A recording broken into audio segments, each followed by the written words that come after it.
We know now that in the early years of the 20th century, wireless mass media revolutionized society, bringing millions of people together in a single, shared, instantaneous experience.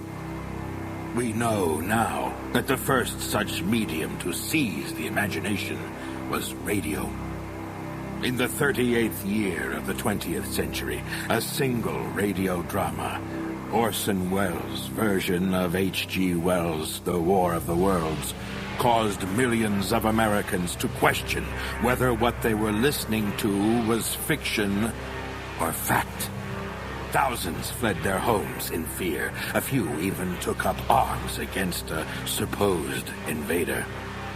60 years later, throughout the world, radio's influence has withered. It is a spent medium.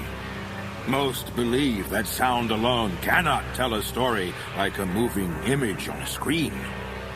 It could never happen again. Could it?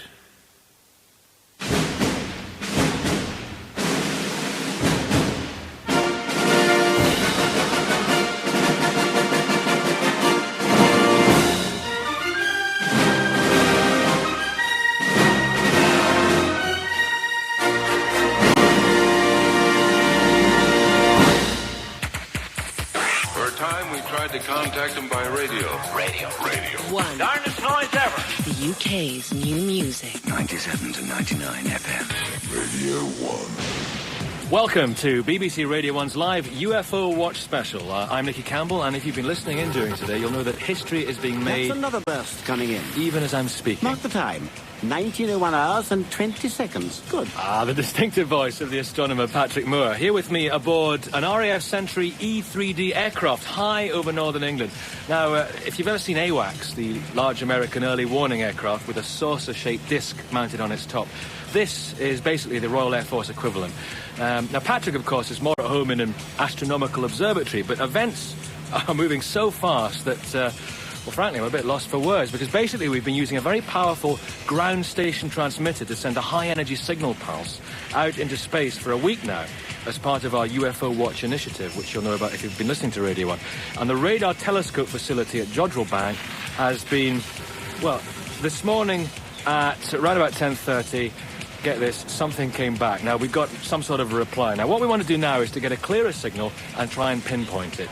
And the RAF are taking this situation so seriously, they've actually diverted this aircraft from a mission over Bosnia so we can find out if we really are in contact with an extraterrestrial intelligence. Now, in the background, you can hear the voice of the Sentry's tactical director, squadron leader Pete Newton. Now, Pete, where exactly are we just now? We're just coming on station now, Nicky. Our orbit is over the Isle of Man, as you can see on the screen. Right, yeah, inside the Sentry's cabin, there are 3 rows of radar consoles, all displaying information about air traffic over the UK. Now, normally this would be part of the airborne early warning system for air defence, but this evening we've also got a ground link to the radio telescope array at Jodrell Bank, relaying what they're actually picking up from deep space. In fact, this is Eyeball. They're just relaying another transmission now, as you can hear. Have we got Woomera on SATCOM yet? With the information on Mount Palomar, we might be able to triangulate and pinpoint the source. What have we got on the other obviously, screen? Patrick's a bit busy at the moment, but I have what they call the air command element of this RAF Sentry aircraft with me, Group Captain Philip Johnson.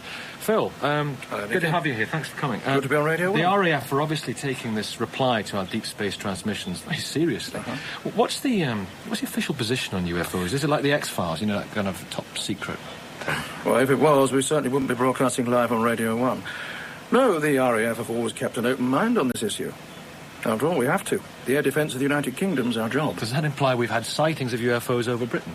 Oh, most definitely. We've had reports, hundreds of them over the years, mostly explained by natural phenomena, including the human imagination. But, well, I suppose there's a hardcore that don't fit known explanations. Are you talking personal experience here? Indirectly, perhaps. My wife, Becky, is a flight lieutenant piloting Tornado F-3s from RAF Collingsby, a few miles from our base at Waddington. Good to know the RAF has female fighter pilots. I'll say that for it. Yeah, several in service, more in training. The RAF's an equal opportunities employer. But has your wife actually seen a UFO when she's been a pilot? She was once doing low-level night flying training over North Wales and found herself shadowed for several minutes by a very fast, very bright light. Nothing registered on ground radar, but she's not prone to hallucinations. Well, maybe we can radio down and talk to her about this later in the programme. I'm sure we can. She's on QRA this evening. Excuse me, sir. GCHQ on the phone patch. Excuse me, Nicky, something's going on. Well, thanks very much, Group Captain, for now. Hello, Jodrell. This is Patrick Moore aboard Eyeball. Is the Wilbur signal coming through? Any minute now, Patrick. Patrick Moore there, occupied at this moment with attempting to establish exactly where this extraterrestrial reply is coming from. Now, this is a day... People can say they remember exactly where they were when President Kennedy was assassinated, the day man first worked on the moon, John Lennon assassinated. I suppose as you're hearing us now, this could be the same thing. We just may have made contact with life on another world. With respect, Nicky, we haven't established anything of the kind until we've located the source of the incoming transmission. Right, I see. It could be a perfectly straightforward transmission, distorted by atmospheric conditions. But it is getting stronger, isn't it? It seems to be. Jodrell to Eyeball. We're fixing coordinates. Excellent. Jodrell Bank is now combining data from the 3 separate points on the Earth's surface. From its own radio telescope array, from the Mount Palomar Observatory in America, and now from Woomera Tracking Station in Australia. All these signals arrive at slightly different times to each location due to the curvature of the Earth. Here's what Jodrell Bank is picking up. Okay. All right, got that. This is from Mount Palomar. Let's add Woomera's receiver. They're all a bit unsynchronized, aren't they? Quite. And by running these data through our triangulation program, we can measure the difference in reception time, factor in the strength of the signal, and arrive at its probable source. So is it possible, can we find out for certain whether this sound is coming from beyond the Earth or not? Unquestionably. We should get an answer on this aircraft surveillance display. Answer's coming now. We're setting a cross-told data link reference point. Well, what we're looking at now is a symbol which has just flashed up from the ground station onto one of the screens. Now, I assume this gives us a precise fix on the signal. Is that right, Patrick? Oh, absolutely. And what does it tell us? I haven't the faintest idea. These translate into coordinates. Jodrell should be able to give us the range. Jodrell Bank, this is Eyeball. Can you estimate a range for us? Yeah, 285,000, give or take. What does that figure represent? The distance to the signal source is 285,000 kilometers. So this is a transmission of alien origin. The signal's coming from another world. The nearest planet capable of sustaining life as we know it would be 8 light years away. This signal is coming from our moon. So what... Nicky. Hello, Group Captain, yeah. Nicky, we've got GCHQ on the patch. They want a word. With me now? Right, okay, well, if we can take... I'm live on the air here, actually. Who is it from? GCHQ, Government Communications Headquarters. I think you should talk to them. Right, apologies for this. If you're listening to the programme, we're live, and these things do tend to happen. It's an unpredictable sort of thing going on. So excuse me 1 minute. No, I'm the programme presenter. Yeah. Since 7 o'clock. Sir, Jodrell's triangulated the signal to this position. Should I alert BMUs? Well, it's a... So atmosphere, all right. A ground getting this via data link. Yes, sir. So that's a decision for the Radio 1 control. Good Lord. Matthew Bannister. According to Jodrell, the range is decreasing. Yeah, I'll do it, yeah. This is Nicky Campbell, live from Radio 1's UFO Watch.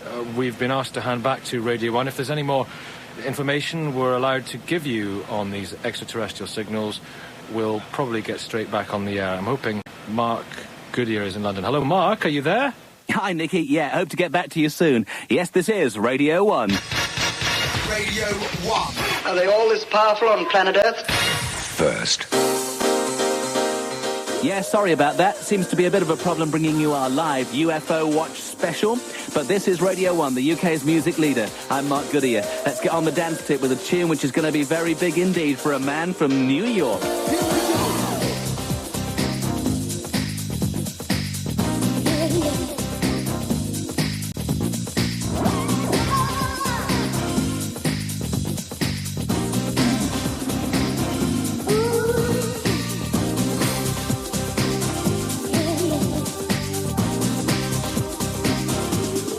Right, I think we've just been given the nod that we seem to have ironed out the problem with Nicky Campbell's UFO Watch special. Let's go back to join him aboard the RAF Sentry aircraft over the northwest approaches. Nicky, are you back with us? Whether Matthew's just told him to basically take a flying one. I don't know. Nicky, are you hearing us? Oh, hello. Yes, Mark. We're back. What's the story? Are we allowed to mention the little green men yet? Well, we had a bit of a run-in, Mark, with the government's listening post. It seems that they were concerned this extraterrestrial signal is Russian in origin, but this has now been discounted. In fact, since we went off the air, there have been a couple of developments I can now tell you. Astronomer Patrick Moore is here with me. We have established the source is in fact the moon, right, Patrick? Wrong, I'm afraid. It's moved. What are you talking about? The message has been getting stronger than stronger. Now we've been able to triangulate it, locate its point of origin, we can say, without question, that its source is moving at some considerable speed toward us. Right. We've got Professor Dmitry Belov on the line from the Gagarin Radio Telescope Facility in the Ural Mountains, leading Russian astronomer. And an old friend. Hello, Dmitry. Patrick, good to hear you. Still playing the xylophone? Oh, yes, indeed. Now, Dmitry, what do you make of this response to our transmissions? I'd assume you're receiving it. Oh, indeed we are. Professor Belov, if I can just ask you, in your opinion, would you say this is a contact with another life form? Have we proved there is life out there? Most emphatically, yes. On what basis have you formulated that opinion? One of our satellites is relaying not only this signal, but also visual images. Sorry, you mean you've actually got a picture of this thing? Can you describe what you're looking at, Dmitry? Well, we're at full magnification, so the resolution is not so good, but there is an object moving towards us. You can see it, though? Oh, quite clearly. Well, what does it look like? Well, it's a dull grey or brown, featureless at this distance. What sort of shape is it? I don't know. I suppose like a potato. I've heard it on an extraterrestrial root vegetable is heading for planet Earth as we speak. An asteroid? That would be an explanation of its origin, perhaps. Dmitry, what size would you say the object is? We estimate it is about 550 kilometers long. Dmitry, if your estimate is correct, and the object is moving toward the Earth, there are some fairly serious implications in terms of mass and velocity. You mean this thing's going to hit us? No. Our calculations indicate it is slowing at a rate commensurate with orbital insertion. The object is moving into Earth orbit? It is doing so now, yes. But something that size, its innate gravitational pull will play havoc with the ecosphere, shifts in the Earth's oceans, instabilities in the continental plates. Yes, but... The destructive potential is enormous. The object is so close that these effects should have become noticeable by now. There is anomaly here. No reports from anywhere of such phenomena. This is Nicky Campbell live on BBC Radio 1's UFO Watch. You're listening to leading astronomers Patrick Moore and Professor Dmitry Belov as a vast extraterrestrial object is moving into orbit over Earth. Now, we don't know where it is or where it's from, but it doesn't seem to be obeying the laws of physics, does it? Well, from this data, it seems clear that this object has an internal gravitational balance. A nullifying force is at work within it. What is a nullifying force? Science fiction. A nullifying field is only theoretically possible. It presupposes the idea of gravity as something which can be generated. Artificial gravity? Unproven hypothesis. So you... Nicky, quickly. Yeah, Patrick, could you hold the microphone? Thanks. What's going on? Okay. The object does not obey the natural laws of physics, thus it must be artificial. Mankind has not developed the technology to achieve this. Therefore, reasoned deduction indicates that this is the product of extraterrestrial intelligence, alien technology. Jodrell on the line. Something's happening to the object. Beam news confirmed. I can see it's breaking up. Disintegrating in the atmosphere? No. The pieces flying up, they're moving in a pattern, maneuvering. Excuse me. Patrick, I'll have to leave you now. The Kremlin are on the other line. Yes, of course. Thank you, Dmitry. Right. We'll be taking a break here and returning you to our studio in London. As you can hear, the story is breaking very fast. So over to the Newsbeat studio and John Franklin. 97 to 99 FM, Radio 1, Newsbeat. This is Newsbeat. I'm John Franklin, and within the last few minutes, the Prime Minister, John Major, has appealed for calm following the news that a large extraterrestrial object is now orbiting the Earth. We go now live to Downing Street and join our parliamentary correspondent, John Sloper. Yes, John, there's been quite a commotion here. The leader of the opposition, Tony Blair, has just arrived. One assumes he's been briefed on the situation. Mr. Major and Mr. Blair are approaching the microphone. Gentlemen, I have a brief statement to make. Within the last 15 minutes, a large object of unknown origin has entered the Earth's atmosphere. Major, is Mr. Blair helping to turn the policy, sir? It is prudent to put All armed and emergency services on standby. I have had a conversation with Her Majesty the Queen in the last few minutes and notified her that as of now, Parliament is dissolved and immediately reconstituted with a coalition government of all parties, both in the Chamber and the Upper House. Mr. Blair and I will share prime ministerial duties as from this announcement. Tony? Yes, little to add at this point, except to reiterate Mr. Major's call for calm. If the public listen for announcements over the broadcast media, we will keep everyone informed of developments. Thank you.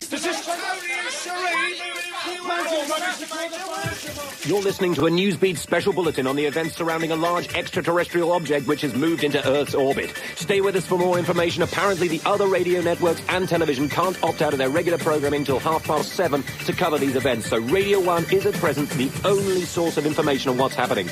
And, in fact, there's some more news breaking from our UFO watch team. Nikki Campbell is with Patrick Moore in an RAF early warning aircraft circling over the northwest approaches. And Nikki's waiting to speak to us. Nikki. Yeah, thanks very much, John. There's a bit of confusion here with the signal our radar equipment is picking up. Perhaps the Sentry's technical director, Squadron Leader Pete Newton, can explain. Pete, what's going on here? Well, Nicky, we're getting a lot of interference out to the west. I've asked my surveillance control to check it out. Well, look at the Doppler on that landmass. The whole sector's blanked. We're losing other contacts, sir. That's not interference, that's a radar contact. Contact at extreme range heading east. Could be a fragment of the orbiting body, sir. With that pickup range, it must be huge. Sir, I think you should take a look at this. Group Captain Johnson's moving in to take a look at the screen now. Stone me. Can you estimate its speed? It started off in excess of Mach 2, but it's decelerating. Stay with the contact. Track the fragment as it comes in over the Atlantic. Sir. Patch you through to Operations Centre. Patrick Moore, what do you make of this? Something appears to be heading this way. I'm trying to get through to Jodrell Bank for more information. Right, OK, well, we'll wait for that. Right now, we have on the line two F-3 Tornado pilots from RAF Coningsby. One is Wing Commander John Reginald. The other happens to be the wife of our Sentry Captain, Group Captain Phil Johnson, and she is Flight Lieutenant Becky Johnson. Now, first of all, Becky. Hello, Nicky. Becky, Phil tells us you've experienced a UFO while training in low-level night flying. I can't honestly say I know what it was, but there was definitely an object shadowing me about 500 yards off my port wing. Could it have been, you know, maybe a reflection of your navigation lights or another tornado, perhaps? Well, it was definitely beside us rather than below us, and my navigator saw it too. There was no ground radar contact to correspond to it. As Reggie puts it, it was a flying object which we couldn't identify, so it fits the category of UFO. And Reggie is Wing Commander Reginald? Yes, hello, Nicky. Ah, so you saw this object too, Reggie? No, this was before Becky was posted to our squadron, but it's not an unusual story, and we do take these things seriously. Nicky, I think this may be important. All right. You'll have to excuse us, we've been put on cockpit alert. Nicky! Right. Thanks. Nicky! Patrick, what's the news? Pretty alarming. Several hundred pieces broke away from the orbiting objects and fanned out. Each fragment is about the size of the Isle of Wight. Or so Jodrell's readings suggest. Wight? It's enormous. Yes, indeed. And it appears that they are homing in on large, urbanized centers of population. Any idea when they might arrive at their destinations? Not more than a few minutes at the speed this one's moving. It's already over the southwest approaches. Jodrell reports the communications satellite network seems to be suffering some kind of interference. A carrier wave of enormous power seems to have been superimposed on regular traffic. It may be generated by these fragments as they move toward the densely populated areas. Yeah, and I'd say the one we're tracking is vectoring in on London. London? There may be another moving across the Atlantic toward Ireland or northern England. We're not sure about that one. Hello, John, at the Newsbeat studio. I think you may now be closer to the scene of events than we actually are right now. Thank you, Nicky. 97 to 99 FM, Radio 1, Newsbeat. We've actually got a feed from the Greater London Radio Traffic helicopter, which is now airborne from its base in northwest London. Our reporter Rod Plummer is aboard. Hello, Rod. Nikki Campbell and Patrick Moore tell us an unidentified flying object is moving towards London, Rod. Rod, can you hear me? No, that's odd. We had a line just now. Hello, Rod, can you hear me? Hello. Yeah, well, it looks as if we've lost Rod there. Hello, Sean. Hello, Rod. Now, this UFO, have you seen anything unusual approaching London? Well, we're currently heading south-southeast over Junction 1 of the M3 at Sunbury. Fairly heavy traffic southbound for a Sunday evening. Well, what about the UFO? Reports indicate that it's heading in the direction of London, and it's very, very large. Well, frankly, John, I can't see anything. It's a reasonably clear sky. There's a bank of rain cloud drifting in from the west, so the roads will be slippery later. Okay, so no sign at all. Oh, hang on, John. Oh, my God. Hello, Rod. Hello, Rod Plummer in the GLR helicopter. Hello? Yeah, sorry about that, John. I thought I disconnected the mic there. Right, okay. Yes, visibility's a bit hazy with heavy cloud bank moving, moving against the wind. Big bank of cloud definitely seems to be moving towards London. My God, it's huge. Casting a moving shadow, blocking out the sun. There's a creeping line of darkness moving across Hanworth up to Twickenham, Richmond. We're almost under it. I'll get back to you as soon as we found a better vantage point. Back shortly. Rod Plummer there in the GLR helicopter. Obviously a major event is taking place over London, perhaps involving a vast, unidentified flying object, and it is certainly getting dark early outside. Let me hand you back to Nicky Campbell and Patrick Moore up in their RAF early warning aircraft. Perhaps we can get a microphone up onto the roof of the Radio 1 building. I can come back to describe what's happening in a few minutes. Nicky, what's the picture from the RAF point of view? Yeah, John, RAF Strike Command is now on active alert. The pilots we were talking to earlier have been scrambled. That's Becky Johnson and Reggie. John Reginald. He's leading Blue Section, heading up the initial wave of tornadoes from RAF Coningsby in Lincolnshire to investigate this UFO over London. Now, I'm with Patrick on the flight deck of this AWACS, Sentry aircraft with its captain, Becky's husband, Group Captain Phil Johnson. Phil, I believe we're able to talk to the tornadoes while they're actually in the air. Yes, they're heading for London and we'll rendezvous with a squadron of Jaguar aircraft which scrambled. Let's see how they're getting on. Blue Leader, this is Eyeball. Come in, over. Eyeball, Blue Leader, copy, over. Blue Leader, we have you on air again with Nicky Campbell of Radio 1. Can you give us an idea of your position, Reggie, over? Yes, hello, Nicky. We're just over Bedford, heading for North London. Apologies to any of your listeners north of Watford if we rattle their windows as we pass by. Reggie, is there any sign of this large UFO over London? Well, we're low, so London's still over the horizon. But according to the weather reports, it's supposed to be a clear evening, and I seem to see a large, dark cloud ahead. My nav seems to be having trouble with the radar image, over. Right, thanks, Reggie. Over. Phil, is it possible to talk to your wife? Of course. Blue 2, this is Eyeball, over. Eyeball, Blue 2, copy, over. Becky, it's Patrick Moore. Oh, hello, Patrick. Blue Leader tells us he's seeing what looks like a dark cloud over London.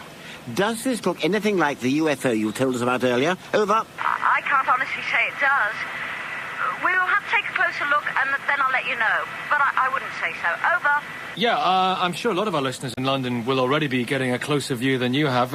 Good luck, Becky. Good luck, Reggie. Thanks. Take care, over. Will do. Eyeball, Blue 2 out. Some information from Jodrell Bank. They seem to be losing contact with ground stations through Europe and indeed the United States.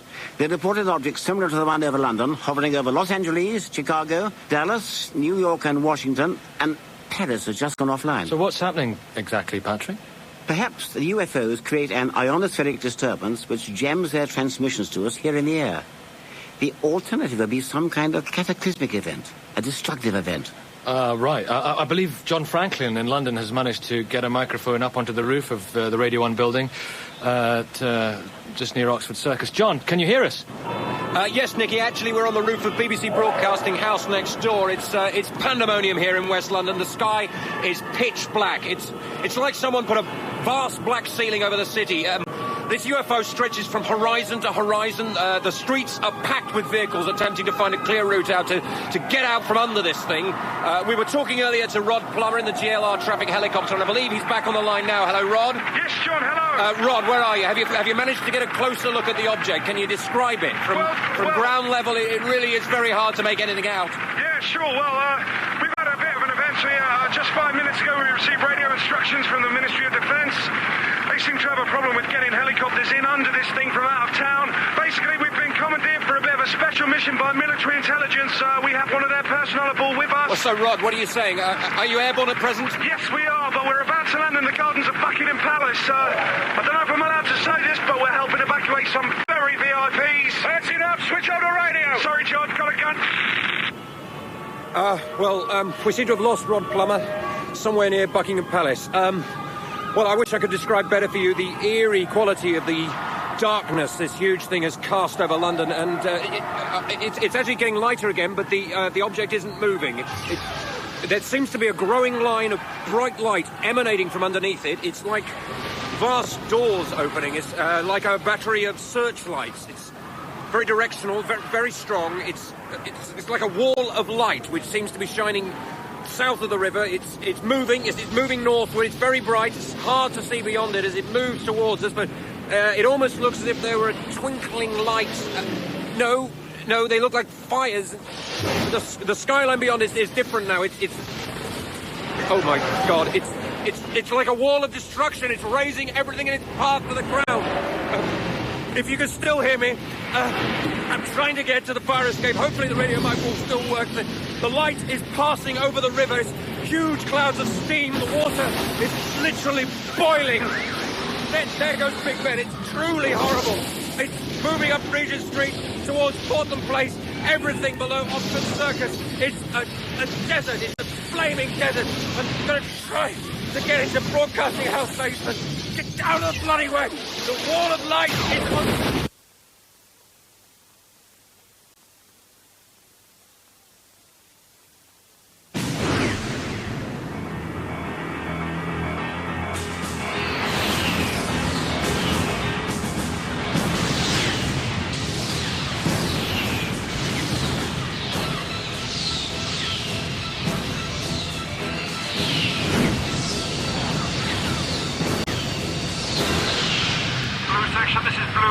Follow me around the perimeter of the UFO. Nobody go in under it unless I give the order. Over. Blue 2 copy. Blue 3 copy. It's bloody enormous. Just acknowledge, Brett. Blue 4 copy. Blue Leader, Blue 2. My nav says we couldn't go in under, but radar makes out the UFO as solid down to ground level. Over. Roger, Blue 2. Max is checking. Becky's right. My screen says the same as Chris's. Weird. I can see a clear sky under that thing. Blue Leader, Blue 2, over. Go ahead, Blue 2. Look to starboard. Over Watford, that flash of light. It's like a curtain of fire. This is Blue Leader. Tuck in behind me. Stay clear of the UFO leading edge. Over.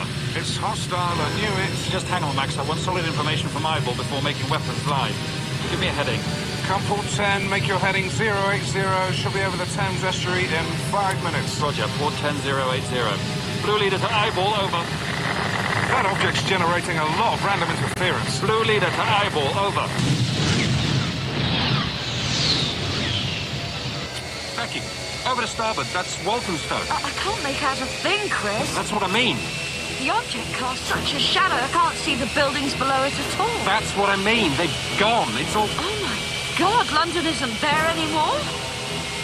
My mum and dad live down there. Oh, Chris. I'm sorry.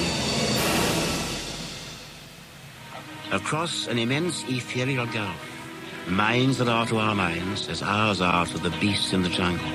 Intellects vast, cool and unsympathetic regarded this earth with envious eyes and slowly and surely drew their plans against us. Patrick? The War of the Worlds, Vicky. H.G. Wells. The earliest science fiction has become today's science fact. Sir, message coming in on the secure circuit. Coded War Operations Center. Make sure it's authenticated.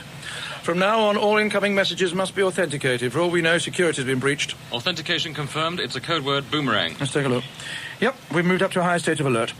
Eyeball Air Command element to mission crew. Check in for briefing. Weapons. Surveillance. Flight deck. All right, the rules of engagement have been changed. Strike command have control. Defense condition 1. Commence hostilities against alien vessel.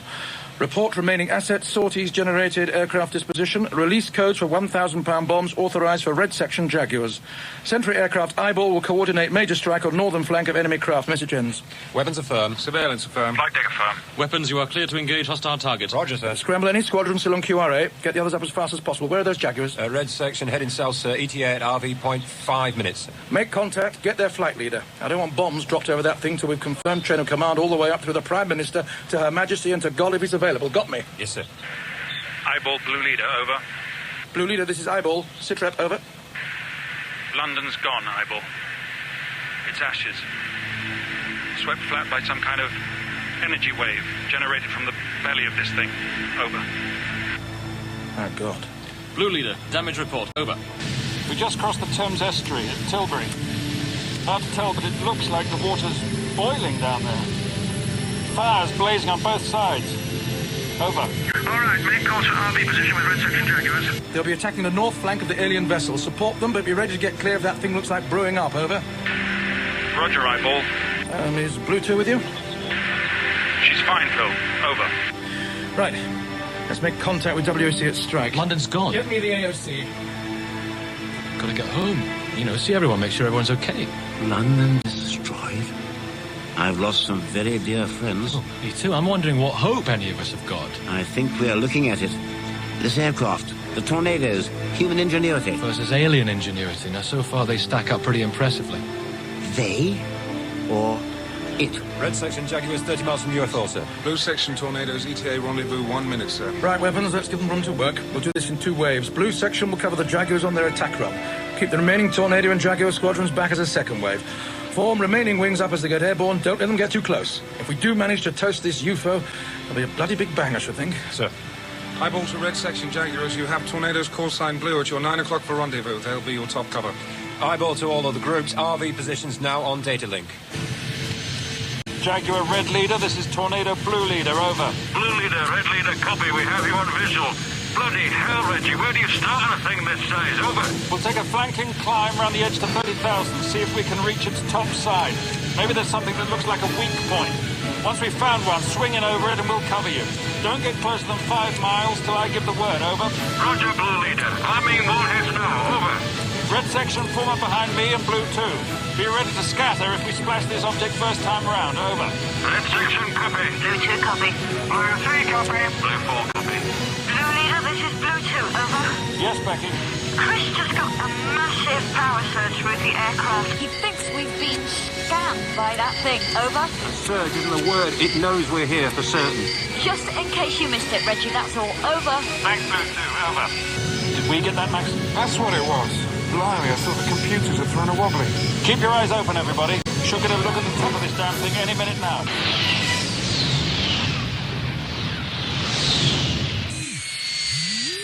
Patrick, are you sure you know what you're doing? Basic communications haven't changed that much since I was in the RAF. You were in the RAF? I was a navigator. I just thought I'd try and see what the world's radio frequencies could tell us. And? Nothing on any waveband. Of course, it could be interference from that UFO. Yeah, and all the others like it. Hundreds of them, all over the world's major cities. Now, if they've all gone the way of London... Then we've no way of knowing whether we're the only ones left. I suspect that most countries are in the same position as we are. Assessing the damage, attempting to regroup, and counterattack. I wonder what our chances are. Eyeball, this is Blue Leader. Over. I should think we're about to find out.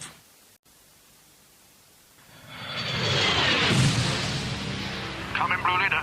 We're flying parallel to the upper edge of the UFO. Range about 5 miles. Over. Acknowledge, Blue Leader. Start your attack run. Over. Roger, Eyeball. Blue Leader to Blue and Red sections. Stand by for attack run. Pairs attack. Blue section aircraft falling above and astern 1,000-yard separation. Over. Blue Leader. Red Leader forming up. Over. Reggie, my radar says we have the UFO at 3 miles, but a visual estimate would be over 5. Blue Leader, this is Red section. Starting attack run. Over. Blue Leader, copy. What do you mean, Max? 5 miles and closing. The surface of that thing is a lot closer than it looks. Blue 2 to Blue Leader, we have conflicting readings on target. And those Jaguars don't have forward radar. Red section, break up. Break up. Blue 2 to Blue Leader. I know, Becky, I know. It's a force field, an invisible shield of some kind, out beyond the edge of the alien ship. They're too close. They're not going to make the turn. Blue section, pull off now. Red section, break off. Too late. Oh, God.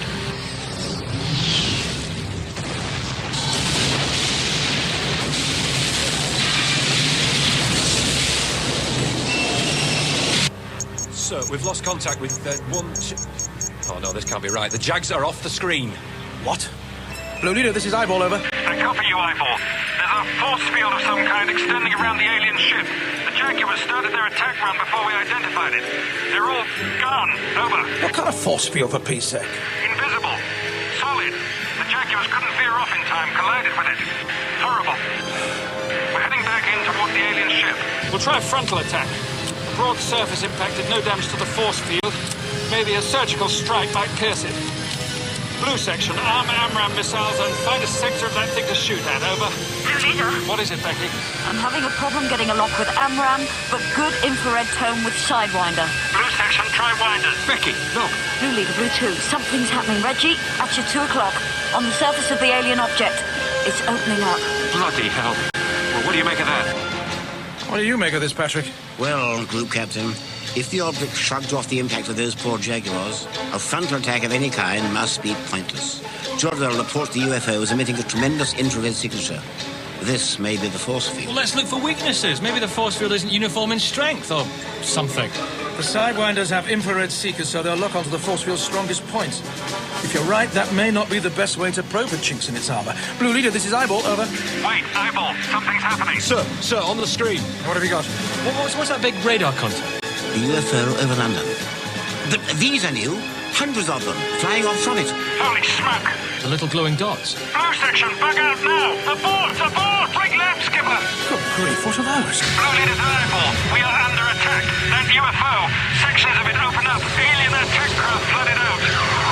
Hundreds of them piled in all directions!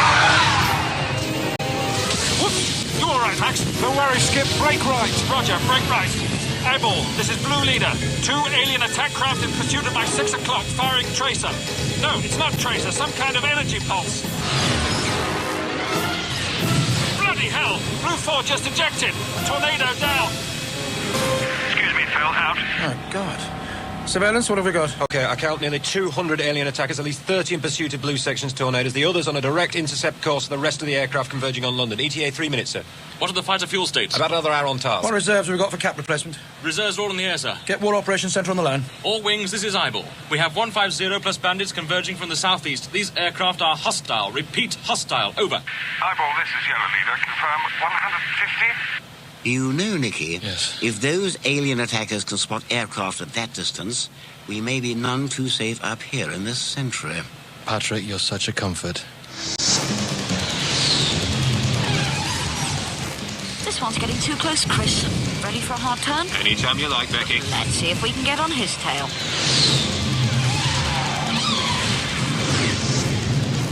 Nice. Target dead ahead, your dot. My dot missile has acquisition. Lock on. Locked on. God knows where on that thing, but it's locked on. Let's find out. Missile away.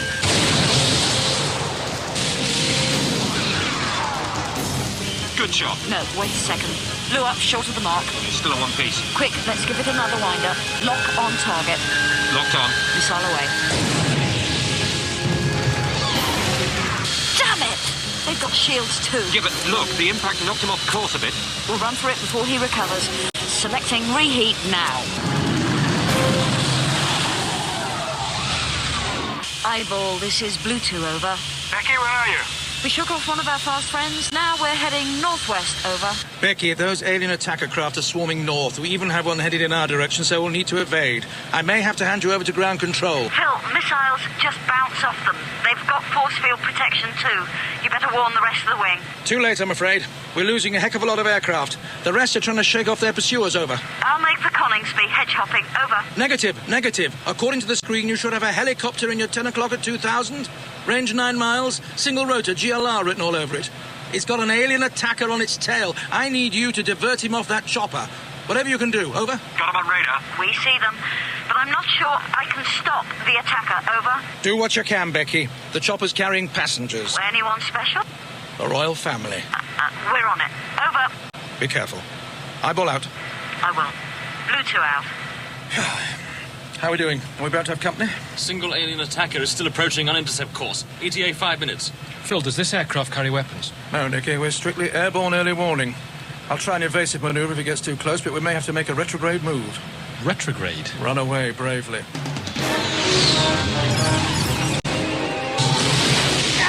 Anytime you want to lose these bastards is fine by me. Yeah, I'm working on it, Max. Fuel's getting low. Reheat is the only thing which keeps them from disappearing up our rear end. Yes, I know. You're the nut.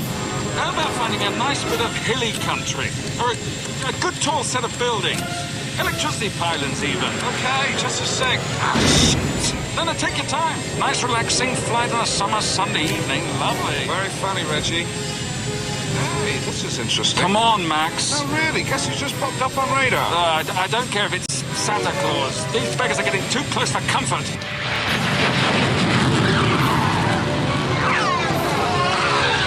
I see it, look, through the cabin window. Where? Just behind that cloud, coming out now. An alien attacker. I wonder what his pilot looks like. If he keeps on coming, you'll be shaking hands with him, Patrick. Strap in, everybody. It's going to get bumpy. Unknown aircraft closing fast at 6 o'clock, sir. No squawk. What's that? Tracer bullets. Well, the alien equivalent. We're under fire. Evasive.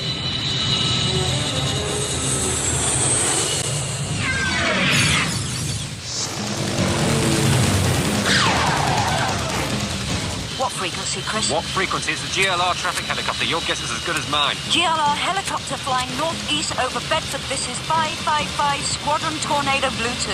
Do you require assistance? Over.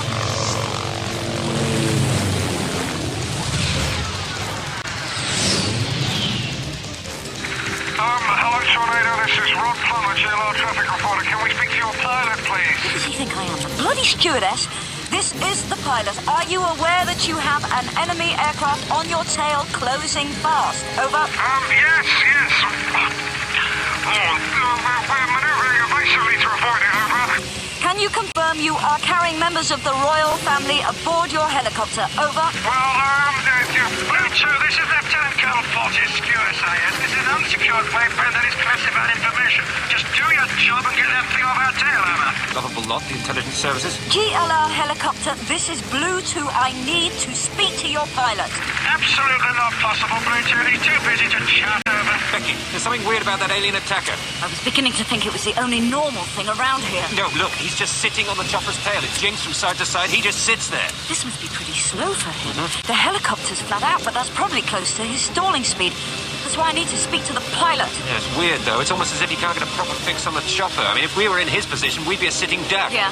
GLR helicopter Blue 2, over. Come on, Blue 2. Ship this thing off our tail, over. Easier said than done, Lieutenant Colonel. Please let me speak to your pilot. Over. As I've said before. Oh, for goodness sake, Fortescue, give it to me. It's M3 Tornado. How can I help? The alien craft is probably at stalling speed. Sir, if you throttle back on my mark and veer off to port, I may be able to get him off your tail. Over. Good idea. Standing by, over. Chris, warm up a sidewinder. Already, better be sure it doesn't lock onto that chopper's exhaust pipe. No worries. The helicopter doesn't generate anything like the heat of the attacker. Yes, of course. Stand by, GLR helicopter. Over. Standing by, over. Hold tight, Lilybet. 3, 2, 1, mark.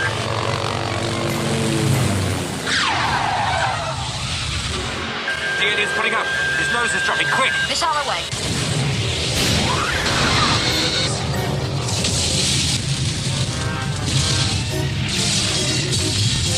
Yes! Brilliant shot. You hit him so hard, you knocked him off course. He flew right into the ground.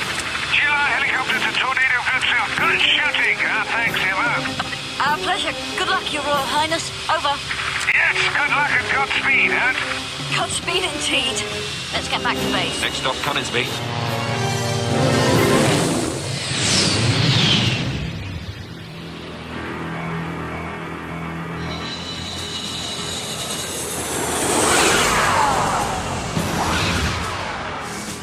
The Frisbee can take this G-force, it'll pull the bloody roof off. Sir, 3 more tracers approaching fast from the southeast. Oh, great. Our alien's calling up his pals for a party. 1 contact emitting IFF squawk, 2 other contacts, no squawk unknown. It's a tornado. Alien attackers chasing it. Eyeball, this is Blue Leader. I have you on visual. Hello, Blue Leader. I copy. What's your status? I'm collecting aliens, Phil. Looks like you're catching me up, over. Can you help us? If we don't level out, we're going to make a very big hole in Lincolnshire, over. If he doesn't lose his radar dish first. Get quiet, Max. Eyeball Blue Leader. I've only got a few pounds of fuel left, but we'll see what we can do. Now we're stuffed. Max, how far are we off from Rutland Water? You know, with the dam at one end. 35 miles. We'll never make it. We're running on vapor as it is. Just point me at it, Max. And let's get that little sod off Eyeball's tail. I'm going for guns. He's nicely in the display. A squad of cannon up his rear end.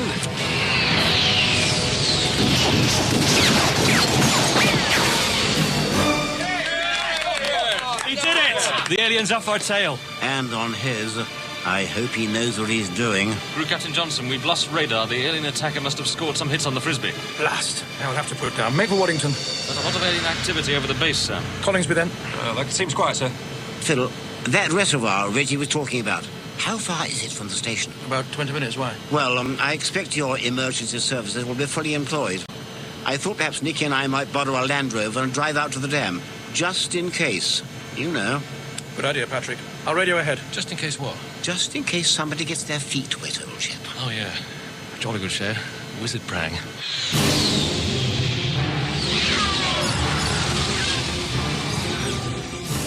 9 miles to the reservoir, and I hope you've got a plan, Skip. 3 alien fighters on our tail is 3 too many for me. If you're not careful, Max, you might die of old age.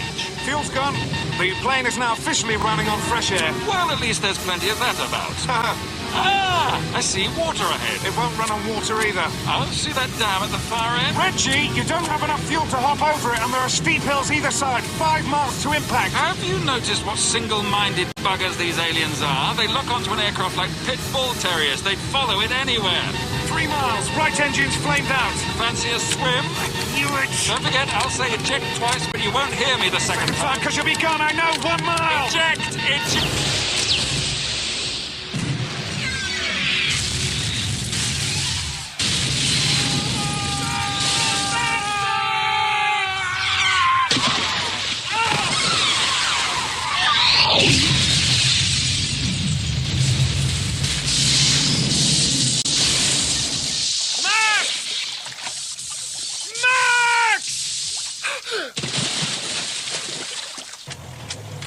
Won't this thing go any faster, Nicky? I'm sure I heard an explosion. You did pick the most clapped-out vehicle at RAF Coningsby, Patrick. Look, that glow beyond that ridge.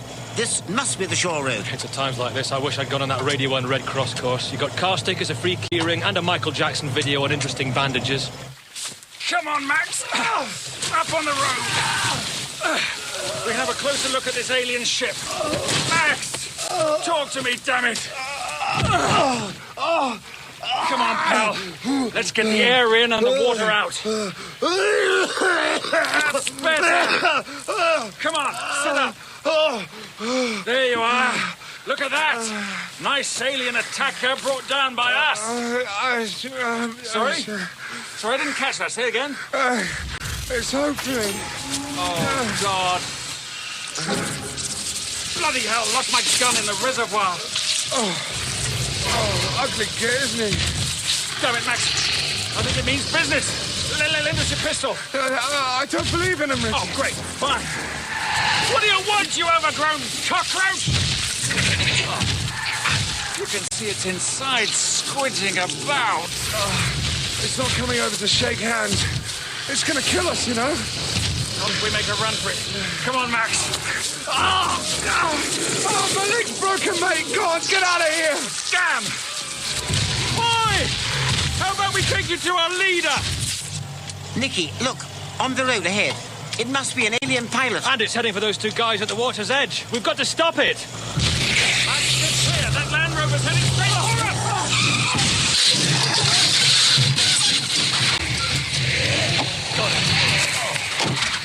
What a mess. Oh, thanks, mate. We were nearly toast. No problem. I'm Nicky Campbell. That's Patrick Moore, the astronomer. Oh, pleased to meet you. We spoke earlier. I'm John Reginald. This thing, it's still alive. But keep away. Away from the alien. It's not safe. Come on. Patrick knows what he's doing. Patrick, get back. It's on its feet again. Patrick, get away from that thing! Reggie, the RAF sergeant lent us that Land Rover, put a revolver in the glove box, just in case he's... This is the case he meant.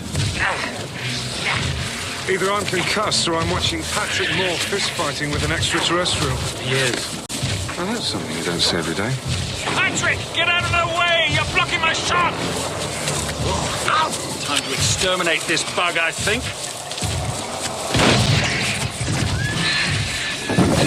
Yuck. Patrick, are you all right? My God, what a horrible experience. My head's pounding. Oh, those creatures are quite the most unpleasant things I've ever had the misfortune to be attacked by. I'll drink that. Good idea. Let's get back to Coningsby. Maybe it'll be happy hour in the mess. I doubt it. When we drove out, they were packing up to leave. They're evacuating the remaining tornadoes to the Middle East, they said. The old NATO rendezvous? The Bekaa Valley? Yeah, that sounds like it. Whew. Apparently, the Air Chief Marshal managed to get through to his counterparts in Europe and the United States. And the idea is to assemble some kind of Allied Air Force there. Makes sense if it's well away from alien activity. We might get a chance to work out a plan to defeat them and launch a counter-offensive. There's somebody called Fat Albert is going to evacuate the station personnel and casualties up to Scotland, apparently. Oh, Fat Albert's what we call a Hercules transporter. Oh, I did wonder. We ought to get Max aboard. Come on, give me a hand, you two.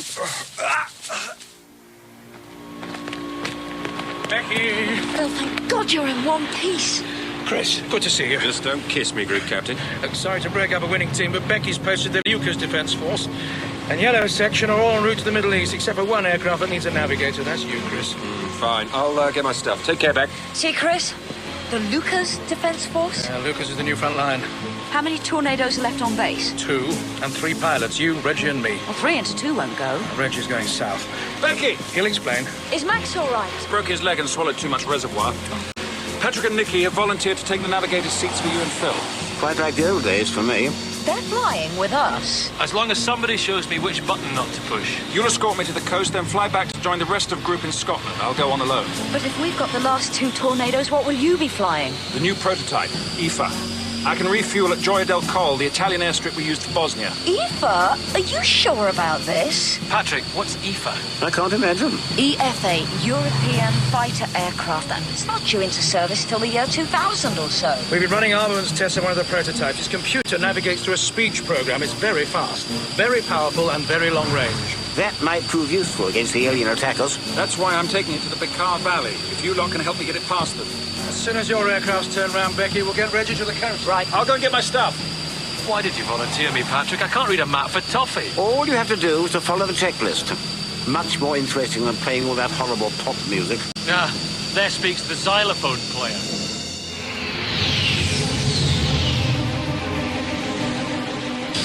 Come on, boot up for goodness sake.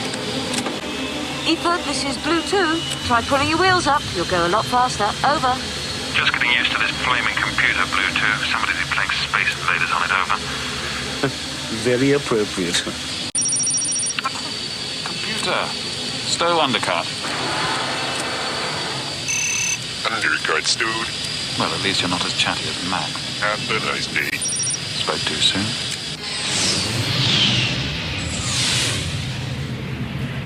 Looks like he's remembering how to fly it. Phil, the radar screen's picking something up. Interesting. You all right in the back, Patrick? This G-suit's a bit of a tight fit, but I'll manage. Section, this is Blue 3. Nicky's got 3 fast contacts converging from the west. Could be alien attackers, over. Keep your eyes peeled, everybody. Another 5 minutes and we're over the coast. Let's hope it's a ghost image. I don't think so. Attackers, at 4 o'clock. Break.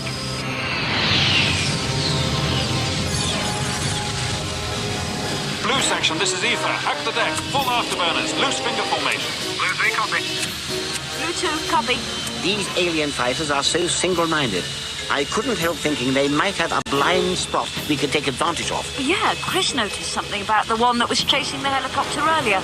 It sat right on the chopper's tail, but didn't seem to be interested in locking its weapons onto it. Perhaps visual acuity, as we know it, is not their strong point. Beg pardon? They've got bad eyesight. Or good eyesight, but operating on a different frequency. Infrared, for example. Like moths, attracted to a light bulb rather than a candle. A tornado's heat signature would be much more vivid to them than a helicopter's. So if we could cool our engines down, they'd lose interest? If the theory is correct. And if they repealed the law of physics. No heat equals no propulsion equals no flight. There's an idea here, though. Let me have a think.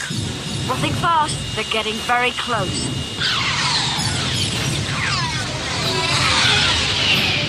Phil, my sons are probably cockeyed, but I think we're heading away from the coast. We are, Nicky. These attackers are pushing us back inland, almost as if they know we're trying to get Reggie away south. That didn't sound too good. They took a lump out of the starboard wing. She's listing a bit, but she'll fly. Trouble is, we're slowing up. Might have a problem with the hydraulics. This isn't working, is it? Too much longer going the wrong way, and Reggie won't have enough fuel to make the first leg of his trip. Blue 3, this is IFA. You've slowed up. Did you catch a packet just now, over? No worries. Listen, you better make a break for it soon or you'll be swimming south. Over. No, I need to be sure you can all get away safely. Gentlemen, if I might interrupt for a moment. I think we have a means of diverting these alien attackers once and for all. Over. I'm listening, Patrick, over. We need to climb as high as we can and then throttle back our engines to almost nothing. Patrick, with no power, these aircraft fly like bricks. Phil, it's our only chance. Do you think you can do it? Do I have a choice? As we drop back down, bank to port and try to keep your nose up. On our mark, the tornadoes will fire off every missile they're carrying, but we mustn't let them lock onto any other aircraft. You'll have nothing left to defend yourselves with. It's a long shot, but if it works, we may not need them. If they're not full, drop your flare packs on my mark and we'll make a run for it anyway. What do you say, Phil? I'm climbing already. Let's do it.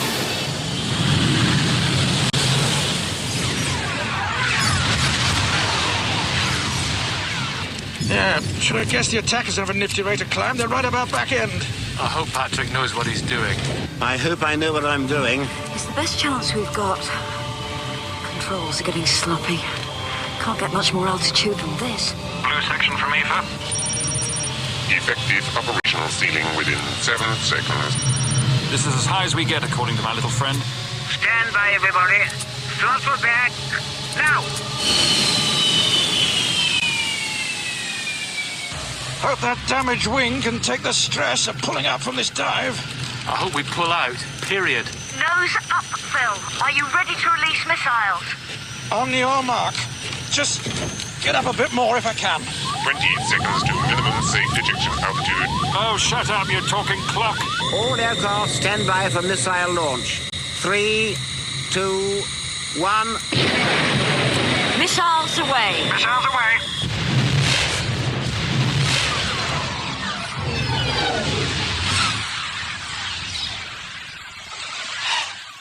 Yes! You know, I think they fell for it. I'll give it a bit of throttle, I think. Where's Phil? Stone the crows, the stick's like a lead weight. Is there anything I can do? Get out and push. Nope. Hang on. She's coming up. The wing's flapping. Well, it works for the birds. Yes. Come on, old girl. Close call. No sign of the aliens on the radar. No sign of Reggie either. Damn. EFA, this is Blue 3, come in. Go home, you lot. I'm at full chat, 0 feet, and the coast is dead ahead. Good luck, Reggie. Send us a postcard. Take care, pal. Oh, my goodness, look at that. Did you see something, Patrick? What? Alien attackers? No, a lovely clear view of Venus on the horizon.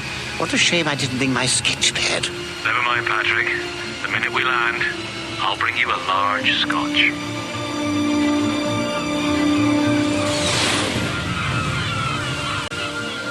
Computer. Set course for NATO airbase, Gioia del Colle, Italy, avoiding major centers of population. Course on screen. Advise fuel insufficient to complete trip in one leg. Come on. There's a bit of margin for error. Give more information. Number 2 tank leaking. Diagnostic projectile perforation. What? Oh, fuck. 2 fast traces on radar. Intercept course. Range 5 miles and closing. Great. Just great. Arm sidewinders. Sidewinders armed. Not that it'll make a heck of a difference. Sea area Puffin 3 to unidentified aircraft heading southeast 10 miles south of Cape Ness. Identify yourself. Over. This is RAF Strike Command European fighter aircraft. I am British military aircraft. Hold your fire. Unidentified aircraft. Provide IFF squawk or we will bring you down. Over. Computer, why isn't the IFF on? Please repeat slowly. Damn it. Puffin 3, this is EFA. I am negative transponder. I am unable to squawk. Over. Unidentified aircraft. You have 15 seconds to transmit squawk or I will launch missile. Over. Computer. IFF signal on now. Please repeat slowly. Turn on the identification friend or foe signal now, please, or I'm stuffed. IFF on. Thank you. My pleasure. Give me a break. EFA, this is Puffin 3. Your squawk confirmed. You are leaking fuel badly. Do you require assistance? Over. Yes, I require assistance. Please assist me. Yes, over. Do you think you can set that thing down on an aircraft carrier? We're steaming south of the bed, regrouping there. Over. Puffin 3, I'll land this thing on a shirt button if it's steaming south. Computer!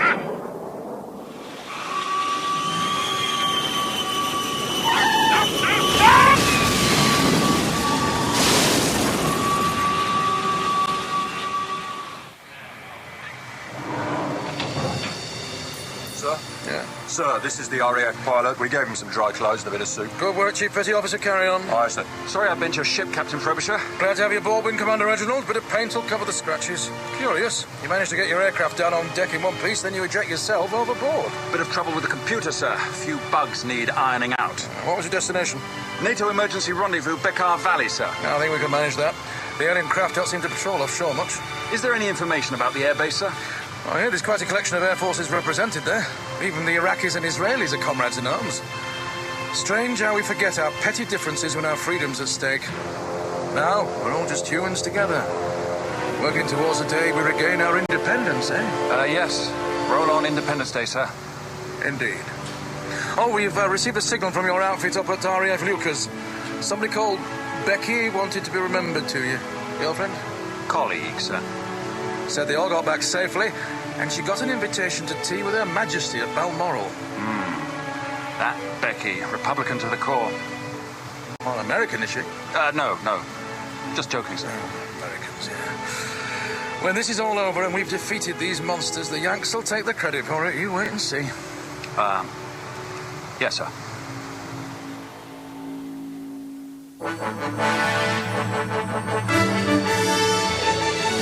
You've been listening to Independence Day UK, starring Nicky Campbell, Patrick Moore, Toya Wilcox as Becky, Simon Treves as Reggie, Colin Baker as Phil, Toby Longworth as Chris, Peter Serafinowicz as Max, Mark Courtney as the Sentry TD, and Mark Goodyear as himself. The story was based on characters and events in the 20th Century Fox production Independence Day by Dean Devlin and Roland Emmerich. The creative consultant was Dean Devlin. Technical realization was by Paul Dealey and Wilfredo Acosta at the Soundhouse Limited. The music was by Mark Russell. Independence Day UK was written, produced and directed by Dirk Maggs. This is an Audio Movies Limited production for BBC Radio 1.